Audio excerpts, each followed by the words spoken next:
third topic of the day. Got to go the distance on this one because it's the most fascinating as it pertains to the global brand of sports. Cowboys dominated 40-0 America. That was the biggest away shutout in the last 20 years. Meanwhile, the San Francisco 49ers 30-7 in Pittsburgh blew out a really good Steelers team. Both defenses dominated, both teams dominated. So much domination y'all hear in other whistles. Let me go to you first, James Jones, because Cowboys made a statement. They did. Niners made a statement. They did. Looking like the two best teams in the NFC today. Yeah. Not saying they're in the Super Bowl. Today. Thank you. Who made a bigger statement? Niners, Cowboys?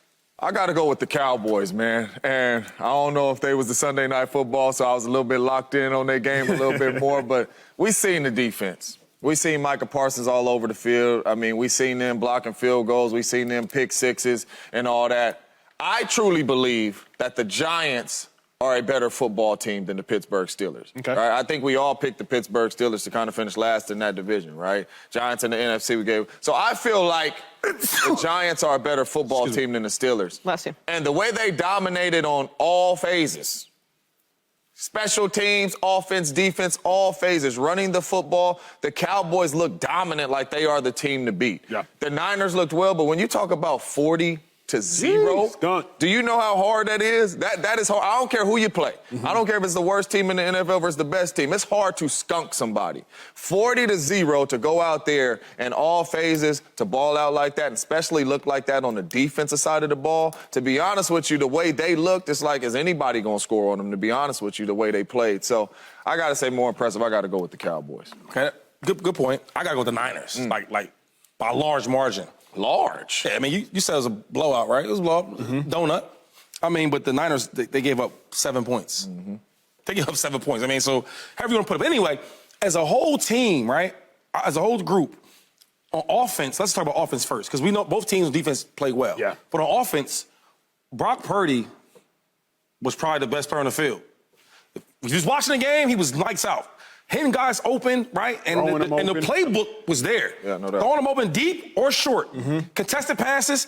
When the plays broke down and defensive linemen were getting in there, he was finding a way to scramble out of it and make some plays. I was like, wow. I said, I didn't know he would be like this. Brock Purdy had the best weekend, if you ask his players in general. I mean, you know, the Dolphins did their thing, but I love what Brock Purdy did because he's so young. Okay, that's one. Two is they almost ran for 200 yards, in a football game. They ran for 190. It's hard to do. It's hard to do, right? I'm a running back. I'm telling you, it's hard to do. Hard to run That's one thing. 100. Threw for 200, ran for almost 200 yards. They had 390 yards of offense. That's a lot. Yeah. Compared to Dallas had, 260 yards? Now, and that's another thing. They both were big wins, big blowouts. But they still managed to put them numbers up. Around the third quarter, end of the third quarter, you running the ball to try and get the clock ran. You know what I mean? Get the clock ran down. So they play well to me. On defense, I mean, they bought out at 5 sacks, 21 pressures, 2 picks, gave up 7 points. So if we're talking collectively as a whole unit, because I didn't see much from the Cowboys offense, and you didn't have to. You didn't have to. Right? The game plan looked super conservative. Screens, a lot of runs. Let's let the defense win. It's a blowout, so I'm not trying to look too deep into it. But I look at the Niners offense, like it was open. Hey, Brock, we think you're good enough. Here's the offense. Do your thing. Yep. Cool, got you, Cal. And that's what he did. So I would have to go with the Niners. I think the more impressive win was the Cowboys because it was so dominant. It's a donut. Yeah. You know, the defense scored a bunch of points. Yeah, it is. It is. It's hard to do. And the Giants, you know, I love my Steelers, but the Giants won a playoff game last year. We would expect them to be a better team, or at least further along than the Steelers are right now. But to me, the bigger statement was Brock Purdy and the Niners. Because we know how talented this team is, but we did not, at least I did not know what Brock Purdy was going to look like.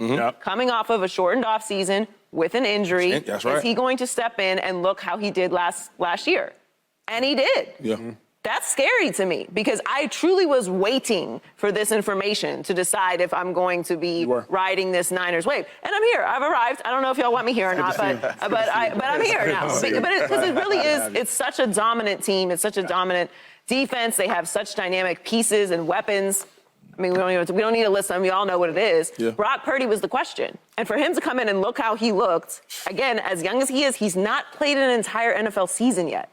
and had a significant injury to his throwing arm. Yep. Yeah. That matters. In the postseason, not that long ago. So for him to come in and look the way that he looked, for them to win in dominant fashion, and while we might not think that the Steelers are going to make that much noise this year, it's still a Mike Tomlin coach team, and they still have weapons on both sides of the ball as well. He took some hits from TJ Watt. So to me, the bigger statement was the Niners because Brock Purdy was the question. Let me get in here. What I love about this show, the nuance. I think everybody has come with a different nuance take. I also love most, and I encourage y'all to pay attention to this, be more hyper-vigilant of, everybody comes from their own vantage points.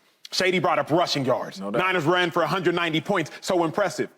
To me, the Cowboys made the bigger statement because if you skunk somebody, that's a goal from high school to college to the NFL. Is like holding them to 0 points is something that defenses dream of. It never happens because you give up a field goal here and there. Maybe even your punt return unit is bad. Maybe your special teams unit, they give up a fake. Something bad happens. Holding a team to 0 is something that every defensive coordinator preaches, and you hope maybe once in a season it happens. And the Cowboys did it week 1. Against the Giants team that actually marched down the field on the first drive. So when I think about most big statement, it's the Cowboys for me. Now, I'm with Shady and to some degree Joy on the fact of, like, I think the Niners played a better game. I think the Niners played a better game because their offense just looked better. But as far as a statement, I got to go all day with the Cowboys. 40. Come on, man. But like 40 points to 0. Right? Come on, man. Every time Daniel Jones dropped back there, when you talk about statement, every time Daniel Jones dropped back, even if Micah was on the sideline for the whole fourth quarter, it was 5 people after him. That is a statement right there by the Dallas Cowboys that we can win either way. Offense got to go down there and score some points, we can win. Defense got to get some stops, we can win. You talk about statement, 40 to Nugget. That ain't going to be done the rest of this season. It probably won't, but that's why, to me, it's more impressive what they did. But I knew that the Dallas Cowboys defense could do that. I knew they could do that. They did it last year. But skunk is different. That skunk, yes, it is. Skunk, it is. Skunk's cool, right? It is. I'm not diminishing it. Like, it's, we're really splitting hairs here. Of course. Do y'all know the score of the Steelers and Niners game? 37. Steelers got 7. They scored 7 points. Y'all act like this is way bigger of a difference. No. 40 to 0 to 30 to. We're not saying that. 40 to 0 is really, really good. 30 to 7 is really, really good too. No doubt. You see what I'm saying? So like we acting like, oh my God, bro. What are we talking about? It's the same thing for real. Right? You score 7 points and we score 30, and then you score 0 and we score 4. It's the same thing. Here's where I differ. It ain't the same. Here's why. I think, Shady, I mean, obviously 40-0 is better, but like, my thought is, I'm coming from my seat, and my seat is ignorant, so I'm with you on that. All right. That would be like saying 200 rushing yards is the same as 170. It's not. It's not. It's not, but oh my God. It's good. And another thing, the way the Niners played, though, we keep talking about how Parsons and how the pressure, and Parsons is great. And we picked him to be defensive player of the year, so he got to the quarterback a lot.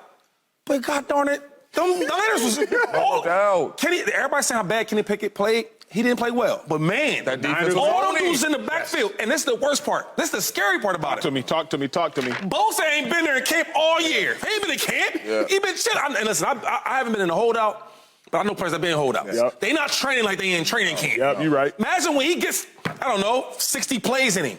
He gonna be a beast. So if they did that with Bosa not being at his top level, what the hell you think they're going to do in 2-3 weeks from now? I feel you, Shady. Y'all getting crazy with all this Cowboy hype, like 40 to 0, 30 to 7. Like, it's the same thing, We both played on the opposite side of the ball. If you walking out of there with 7, you like, I'm glad we got up in there. At least we can see something. You walking out of there with a nugget, and you got to watch that on film, and Shady. That's his problem. See, this is why I have a problem with Aaron Rodgers now. He got hurt, so I ain't going to get crazy on him. See, I played with Tom Brady. We mad about all that. He talking about we got 7. We don't care about 7. We lost. You really mad about the difference. It's the difference. You got to sit there and watch that film, and we ain't had not one good drive? Come on, bro. Come on, Shady. I don't care who the quarterback is. You mad you lost because you lost big. But if you walk out of there not one good drive to score, at least Pittsburgh can walk in there and say, see, if we did this, we could have had this all game long or something. Pittsburgh and the Giants are in 2 different places also. Like, the Giants should feel way worse about what happened than the Steelers. The Steelers, as much as we believe in Mike Tomlin and we think Kenny Pickett's going to be somebody, and they have have some weapons. They're still developing, like they're still a developing team. The Giants are supposed to be here. Y'all just paid him $180 million. $160 million quarterback. $160 million. Y'all win a playoff game last year. It's way worse for the Giants. That's why it's a statement. And it's a division game. Mm-hmm. Woo. Well. This show rolling. Well. It's like this side of the table is like, it's never been like this before. It's like everybody gets me. It's crazy. Sadie's sweating. If y'all look at his one shot, take his one shot. Take his one shot. I got big shoulders, though. My dog is sweating. Subscribe here to get the latest from Speak and go watch a few segments from our other shows on FS1.